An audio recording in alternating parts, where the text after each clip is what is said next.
আসসালামু আলাইকুম, সকলে কেমন আছেন? আশা করছি ভালো আছেন। ভালো থাকলে ভালো, আমি চাই যেন আপনাকে আল্লাহ আরও ভালো রাখে।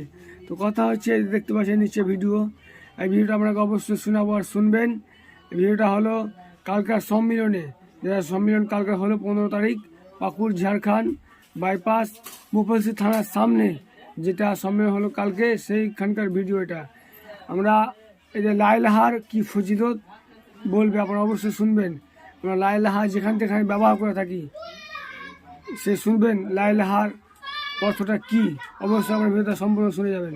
লা ইলাহা ইল্লাল্লাহকে আমাদের গেটের জিনাত করেছে, আমরা গেটের ডেকোর করেছি, ওই বাড়ি ঘরের ওই গেটে লা ইলাহা ইল্লাল্লাহ লিখে একটু কালার করে দিয়েছি। এটা আমাদের কাছে লা ইলাহা ইল্লাল্লাহ বলছে না। এই লা ইলাহা ইল্লাল্লাহ বলছে না আমাদের কাছে এই যে আমাদের ফকিরেরা যখন ভিক্ষা করতে আসবে তখন বলবে লা ইলাহা ইল্লাল্লাহ, চারটা ভিক্ষা দেন না।